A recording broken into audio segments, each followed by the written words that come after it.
Good afternoon, everyone. Good afternoon. Happy Monday. Let's start with some opening comments. Earlier today, extremist settlers reportedly set fire to 20 cars owned by Palestinians in Al-Bira city in the West Bank. When the owners of the vehicles came outside to put out the fires, they report that settlers opened fire on them. The United States is deeply concerned by these and other recent reports of increasing extremist settler violence in the West Bank, including in Jeret al-Khil near Hebron, where Palestinians were attacked by scores of extremist settlers who damaged property, assaulted civilians, and released dogs to attack residents. And in the Palestinian village of Jalud, south of Nablus, where dozens of extremist settlers reportedly killed livestock, attacked homes, and set fire to vehicles. We are also concerned about the increase in reported attacks by extremist settlers that are preventing Palestinians from harvesting their olive crops in the West Bank. These violent actions cause intense human suffering for Palestinians. They threaten Israel's security, make the realization of a two-state solution more difficult, and undermine the prospects for peace and stability throughout the region. It is critical that the government of Israel deter extremist settler violence and take measures to protect all communities from harm, in accordance with its international obligations. This includes intervening, preventing, and stopping such violence. It is further incumbent upon the relevant authorities to do everything possible to de-escalate tensions and hold all perpetrators of violence against civilians equally accountable, no matter the background of the perpetrator or the victim. The United States maintains several measures to promote accountability and combat increasing extremist settler violence. Since February of this year, the United States has imposed sanctions on 14 individuals and 13 entities for undermining peace, security, and stability in the West Bank. As President Biden and Secretary Blinken have emphasized, we will continue to use all tools at our disposal to promote accountability for violence in the West Bank and around the region. That, Matt.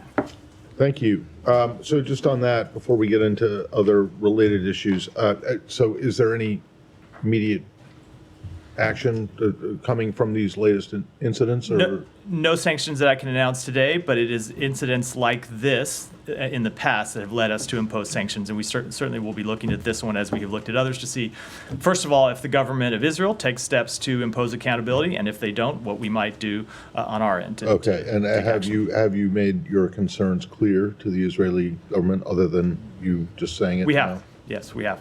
To whom? To the government of Israel. We had from our embassy to the government, we made clear our concerns.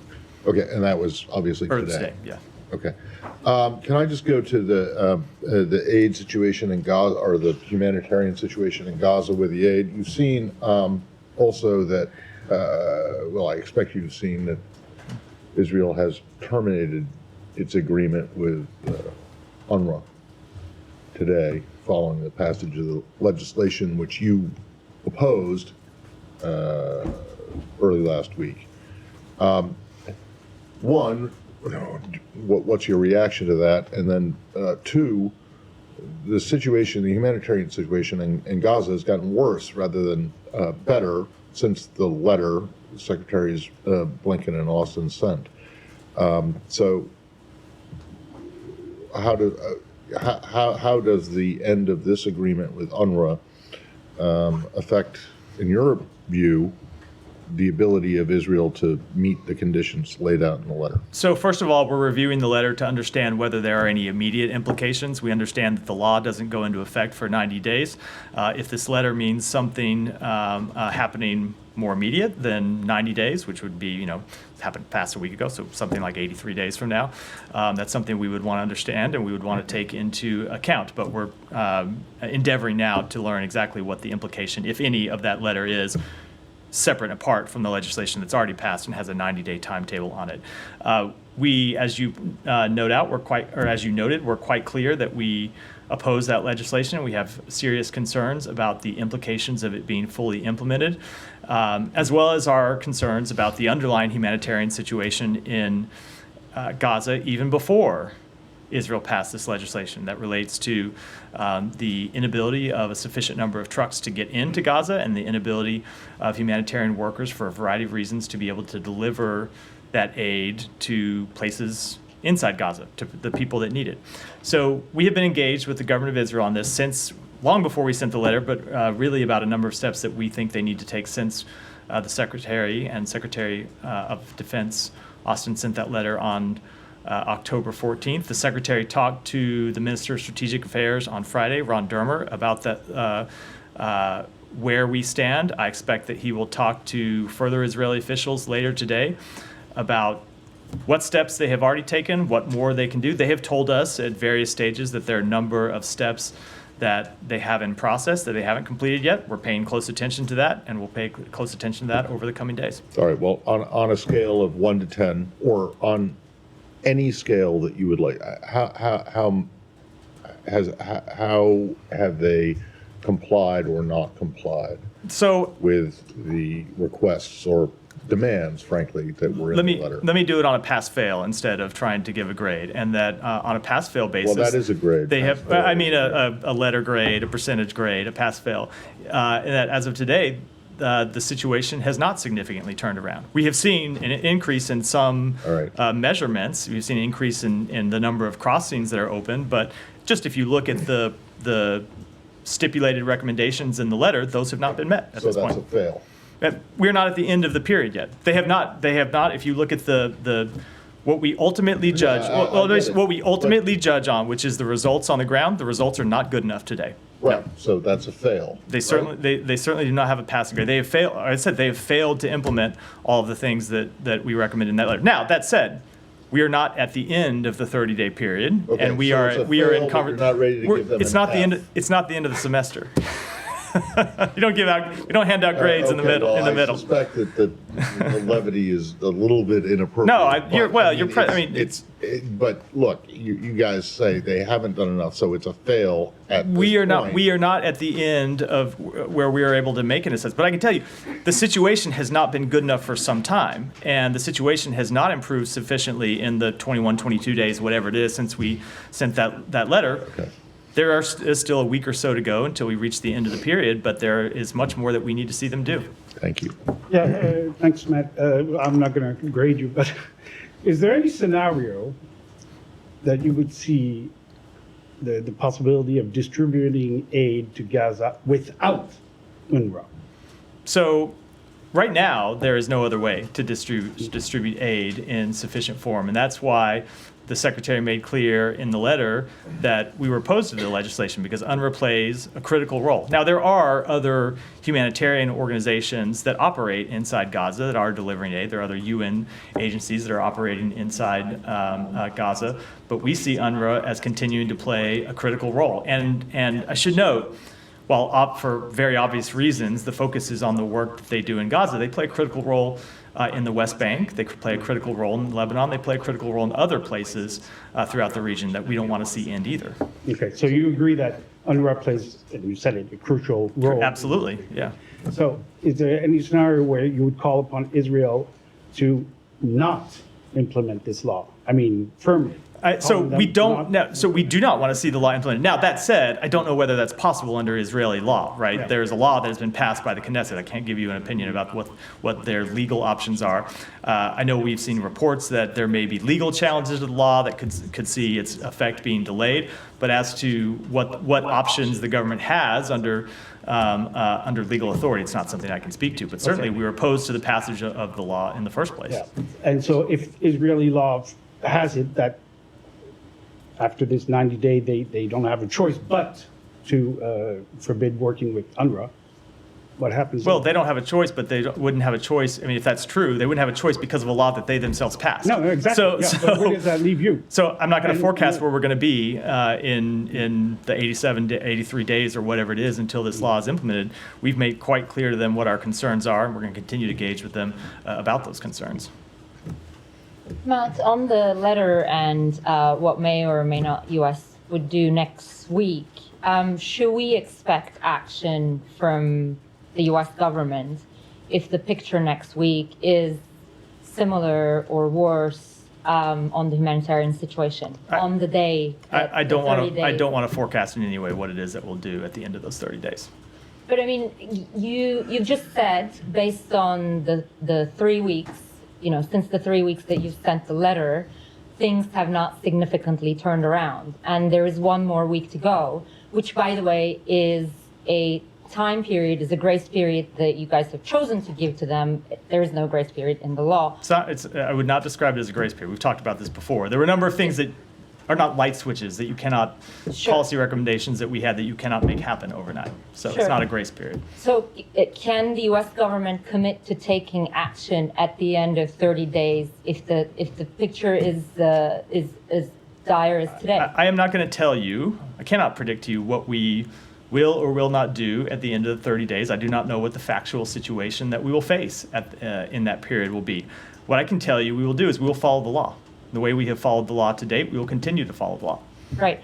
And on what Israel is doing in northern Gaza, they say Hamas is regrouped in this area, and that's why their military and tanks are back there. I'm wondering, what is the U.S. assessment? Is that also the U.S. assessment that this is the case and this is necessary military action? I don't have a military assessment to offer from here. We know that there are Hamas fighters that continue to operate in northern Gaza. The Israelis can speak to what their own assessments are as to what it is that they are targeting in their operations in the north. Is the kind of military campaign that they've been conducting in northern Gaza for the past 3 to 4 weeks, is that acceptable to the United States? We have concerns about specific actions we've seen. You saw me speak last week to the concerns we had about a building that they took down in which 25 children were killed and scores of other civilians were killed. We have great concern about the civilian harm that we saw in that strike and the civilian harm that we've seen in general in operations in northern Gaza. In the same way, we have concerns about the fact that humanitarian assistance is not getting into everywhere in Gaza. We've been quite clear with Israel that we believe they have an obligation to get humanitarian assistance in. Ultimately, what we want to do is see the war end. And that's what we're trying to bring about, is an end to the war that stops the fighting in northern Gaza, that stops the fighting elsewhere in Gaza, that brings the hostages home, and ultimately lets Palestinians start to rebuild their lives, rebuild their communities. Right, sure. But that has proven to be very elusive, as you know, as well. And in the meantime, this military campaign is still continuing. So I'm wondering, is the United States government telling the Israelis to wrap this up, even before a ceasefire negotiation? Because, I mean, it's just going to be really difficult to achieve So that. we want to see an end to the war, but the part of the question that I'm struggling with is it's kind of the same thing I struggle a lot of times with when I get this question. There are two sides to a war, right? It is not just Israel that is fighting a war here. Hamas is also fighting a war. And and by the way, you know that Hamas started this war. We've been through this history many times. Hamas fighters continue to shoot, continue to target, continue to launch rockets at Israeli forces. So we want to see the end of the war.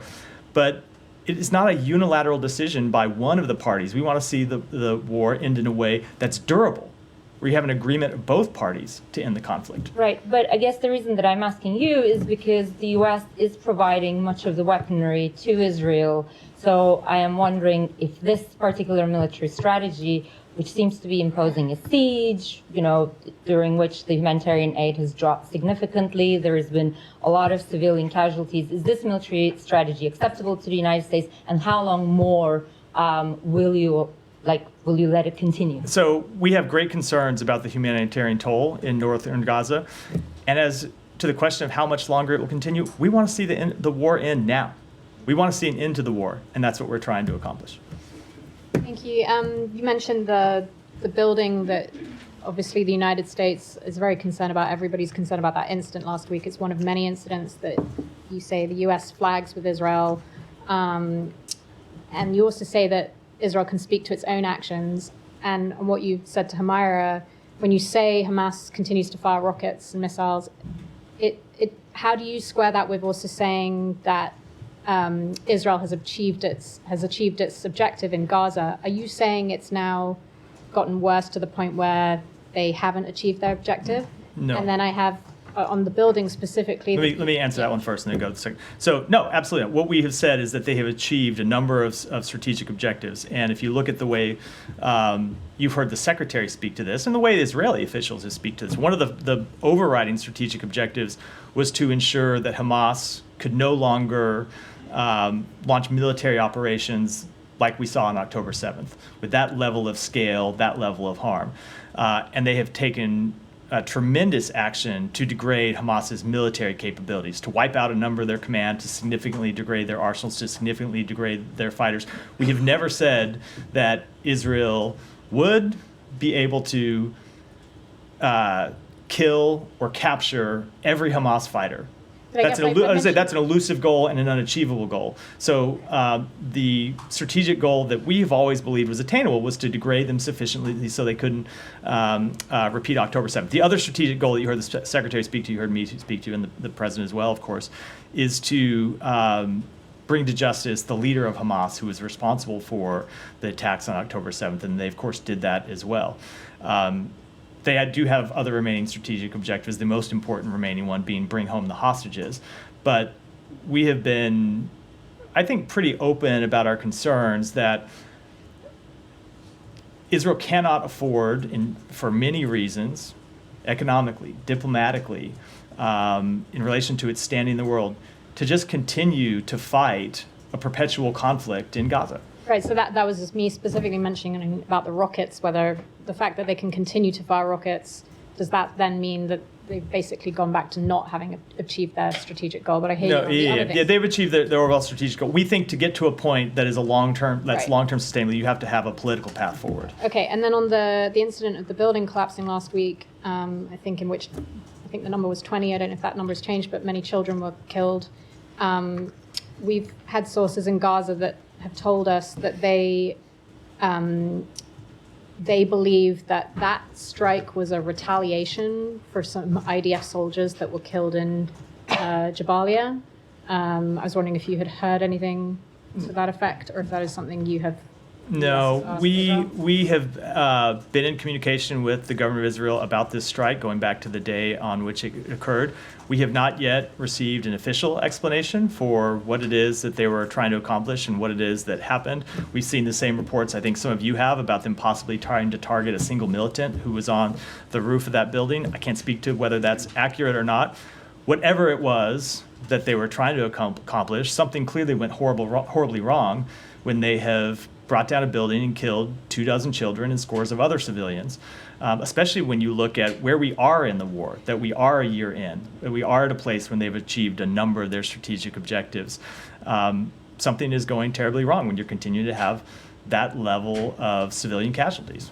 Okay, and also I know that we're obviously all concerned about northern Gaza, but also we've got sources in Gaza who are saying that the situation with the food shortage is dire across the strip. There are families that, as we know, are eating bread and olive oil, and that's it. Children aren't getting milk, eggs, no protein for months already. Not just affecting, obviously, it's dire in certain parts of Gaza, but to that point, like, is this something that you are? Can you give us an idea on like when you're talking to the Israelis about the daily situation with the food shortage? Is this something you're consistently on their backs about?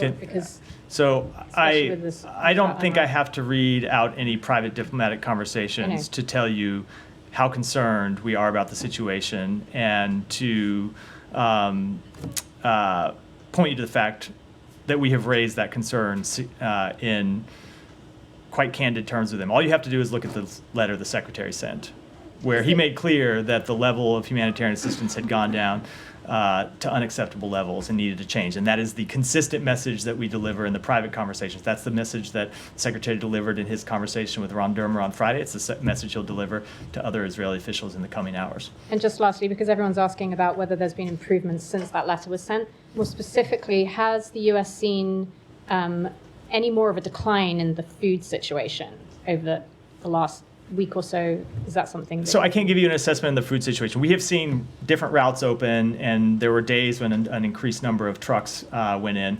For the the actual number of trucks per day, I don't have an assessment standing here. It's all public information. You can look at it from the United Nations and compare the number of trucks that go in 1 week versus the previous week versus a month ago or 2 or 3 months ago. But again, that is only one of the metrics that's important here. It's not just a question of trucks getting to the crossings. The trucks have to then continue to be able to distribute aid to civilians inside Gaza, and there have been significant impediments to that delivery happening as well. Site. Very quickly on settler violence. Now, if there are the settlers who committed violence that have U.S. citizenship, would you be able to demand that they be extradited?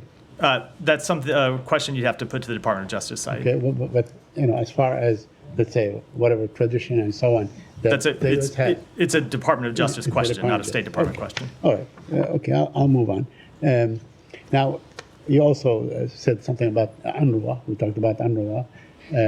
Well, it seems that the Israelis are gunning after other agencies like OCHA and others and so on. And they probably target them much like they target UNRWA.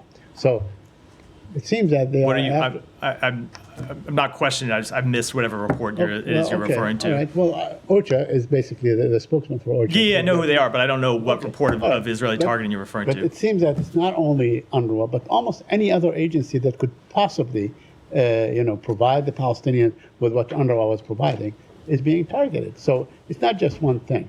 Do you believe? Well, do you think- hold on. Before you go to the question, Right. is there a specific instance you want to reference that I can respond to? Yes, I mean, just most recently, they disallowed the representative of OCHA from visiting the West Bank and other places. So, that's what they keep saying. They say OCHA is also meddling in their affairs and so on. They are giving cover to Palestinian activists and all kinds of things. My question is the following. Within the 90 days, they have a 90 days before implementing the law against UNRWA. Would the United States lean on Israel to rescind its decision? Of course, we want them to see them rescind the decision. We wanted them to not pass it in the first place. Now, Right. I don't really have any illusions if you look at the politics of the Knesset that that's a likely step that they're going to take. If you look at the number of votes by which it passed, but we have great concerns about the passage of the legislation and its implementation. Okay, but the U.S. does not have any leverage to impose on Israel or to say, look, if you do this, we will do this. We may, if I mean, you, it's a- so Said, I know you were here last week and Right, and right. hold on and got my answers to the question about this. Right. Where I pointed out that in the Secretary's letter, we made clear that there are potential legal and policy implications for the implementation of this legislation. We're talking about UNRWA because UNRWA has been there for the better part of this conflict, all throughout. And in fact, it was a Western thing. It was, the Americans and the Europeans that said we should have this organization. We know that probably 170 countries or even more, 180 countries support UNRWA. So you're telling me that Israel basically can flaunt the whole world and say, we'll do whatever we want because we have the backing of the United States? No, Israel can make decisions that any sovereign country can make, and the United States can do the same, as can other countries. Okay, let me just ask you a couple more questions on the hospital situation.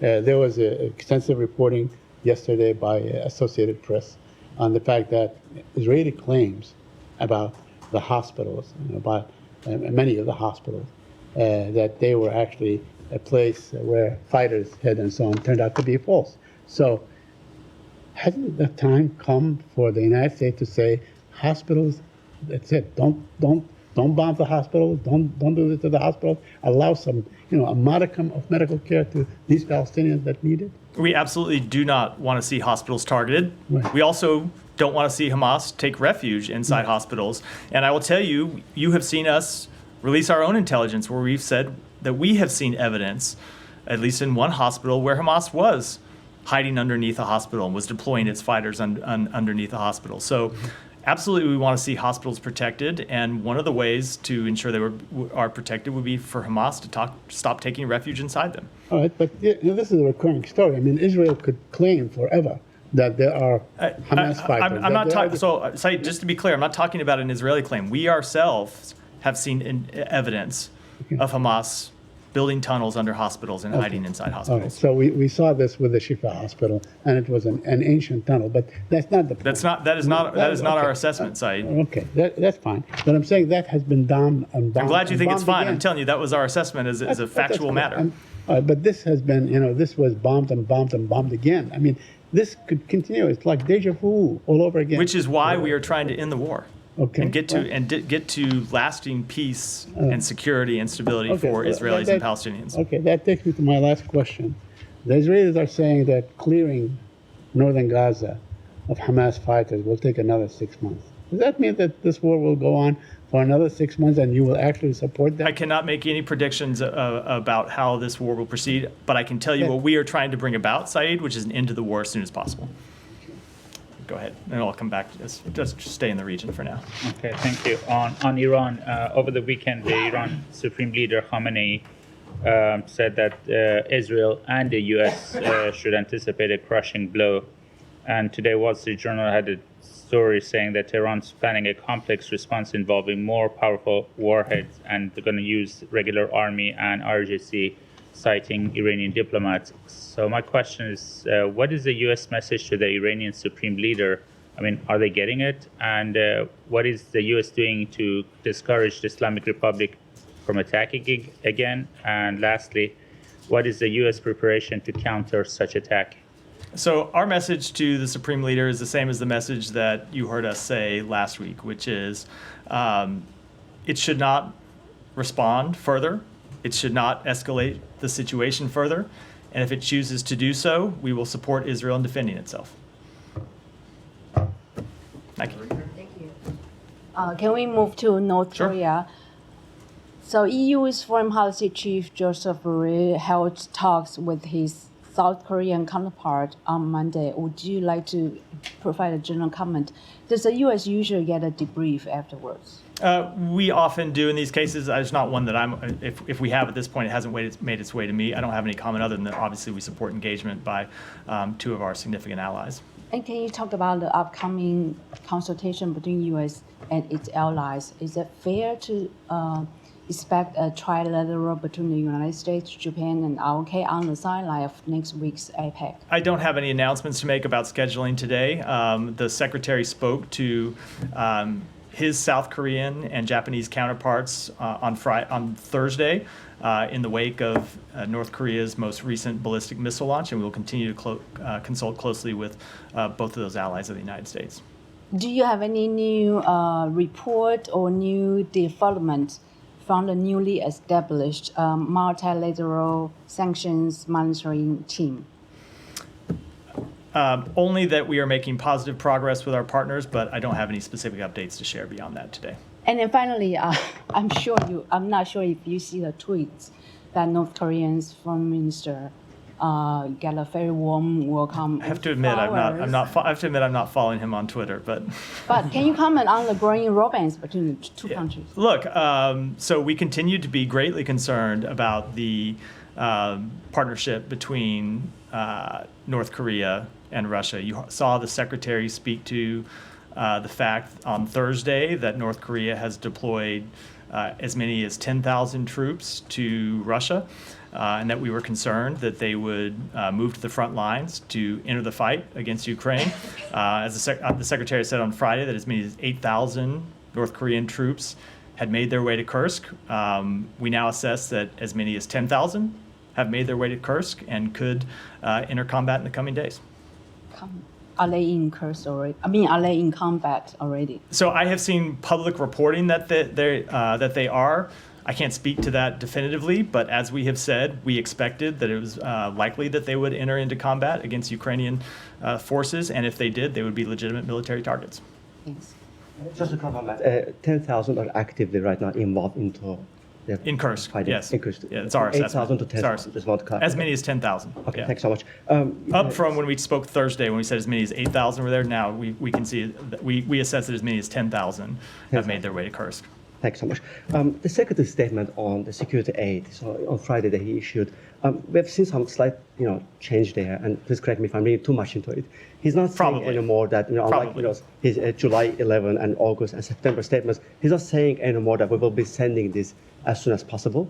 He's also saying that we will be allocating from the congressional approved aid as much as possible by the end of the president's term. You guys used to say all of it. Alex, we're in a different situation. You may remember that at the end of the fiscal year, we announced a drawdown of all the remaining authority. We did that under just through a slightly different procedure than we had done previously because we were coming up to the end of the fiscal year, and so we drew down a large number. I don't remember what the exact number was, and now we're spending against that drawdown in the weeks ahead. So that's why these announcements, just at a technical level, look different than the ones that happened before September 30th. But can you assure us that it will be deployed as quickly as You should talk to the Pentagon about the deployment of drawdown authority. Thank you. Moving to Georgia, the Georgian government, they refused to, implement international investigation, and the protests out there. Today, opposition declared that they will have non-stop protests. The only request they have from the U.S. and the West is that they want to make sure that you guys are standing with the people of Georgia. That we have what? Standing with them. You support them. Of course, we stand with the people of Georgia.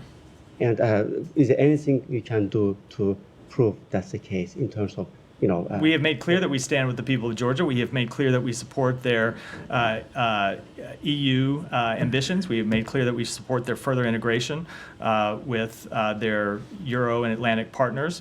We have put, as you know, under review a significant amount of assistance that we provide to the government of Georgia and have suspended $95 million of that assistance because of steps that we have seen them take, and we will continue to look at whether there are additional measures that would be appropriate, and if so, we won't hesitate to use them.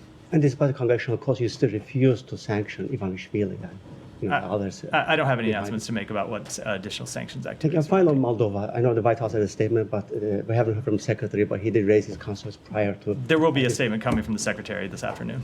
What is your, can you preview the statement on that? I think he will congratulate President Sandu on her election. And in terms of Russian involvement? It will be the opposite of what the White House statement was. I didn't want to or what say the that, president- but With regard to Russian involvement, that was the Secretary's concern. He highlighted that in his previous statement. So what new did you learn and how? So we, as you heard him say publicly, we did note that Russia did everything in its power to disrupt the election, to undermine Moldova's democracy, including through illicit financing, including through vote buying, disinformation, and malicious cyber activities. But the people of Moldova came forward and made their voices heard. Thank you. Thank you so much. Matt, about Bangladesh, the situation in Bangladesh every moment changing. Let me ask you about the recent decision by the Information Department of Bangladesh to revoke the press accreditation of 20 journalists, including very senior journalist Iqbal Subhan Chowdhury, Shaban Mahmood, Mujammel Haq Babu, Shakil Ahmed, and Shamal Datta. These actions appears to undermine press freedom and the rights of journalists to operate without government interference. What step will U.S. take to address these violations of press rights? I don't have any specific comment on those reported charges, but we support the free press in Bangladesh as we do around the world.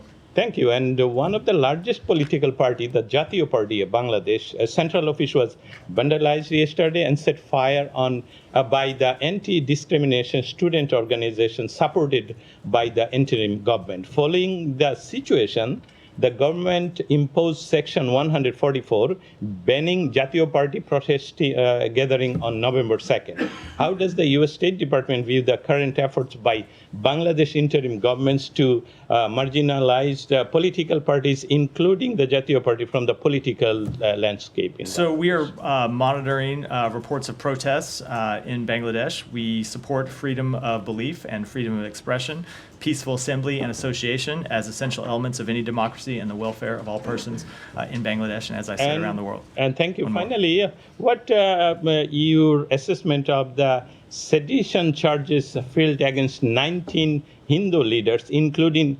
ISKCON leader Chinmay Prabhu in Bangladesh, and does it view this charge as impacting religious freedom or minority rights in Bangladesh? We are aware of the charges, and we encourage a fair and transparent legal process for all individuals. Thank you so much. Thank you very much. Thank you very much. 25 years ago, my senior colleague Matt Lee had joined this press briefing room. Mr. Richard Boucher was the press gentleman like you are. I'm here. That's not right. Yeah. Richard Boucher was, no. Jamie Rubin was the spokesman. Just a few months later, Mr. Richard Boucher No. came, and he is my friend till this day. Do you want me to step off stage for a minute and you guys can handle this? You know, I don't know why my It's the name has last to come day up before here. election, so let's make it a little more serious. So, ironic. Mr. Matt, last 2 years, in 25 years, I've skipped journalism only for a year and a half when I was in Virginia Hospital Center. So when I came, then I started, and you have been here since most of the time here. Last week, my 6-year-old son also came here to ask you a question. Unfortunately, he was taken out. Other journalist children have been allowed. Last week, my question is, last week, you had the audacity to say that your administration had nothing to do with the removal of Imran Khan, while you had told my friend, again my friend Matt, the word close-ish about the removal of Imran Khan. No, Remember that is not an accurate representation You of what had I said said. that we had told Imran Khan that your visit to Russia was a disliking, and we had I that should leave it basis. alone, but you're not right. Okay. Second one. Yesterday, a Supreme Court attorney got recovered after a month of abduction in Pakistan. After a month, Supreme Court attorney. Is that not human rights violations that I personally have been mentioning to you since last 2 years, and you have not once even said to me that Jalil. Jalil, I'm not aware of that report, so I can't comment on it. But human rights violations, I have not brought into your notice on multiple parliamentarians abducted, senators abducted, lawyers abducted. Do you have a question, Jalil? You do not acknowledge that in 2 years you have completely ignored these things. And today is the last day before your election. I want to show this picture to you how I feel as a journalist. All right. In 2 years, the way Go you ahead, have Bahan. treated Go me ahead. and Kareem. Go ahead, Bahan. If you have a question. You know what? This is we have Jalil. This is question time, not argument time in the briefing room. Go ahead, behind you. Go ahead. And I appreciate journalists that show up with questions, not extended arguments. Go ahead. I want to tell you the last day of Go the ahead. election. You can go ahead with your Respect question. journalism, please. Go ahead with your question. I'm going to respect journalism by calling on a journalist in the room. Yes, I will shut Go up. ahead. Thank you, Mr. Matt. You know that Mr. Smotrich and Ben Gvir, they are both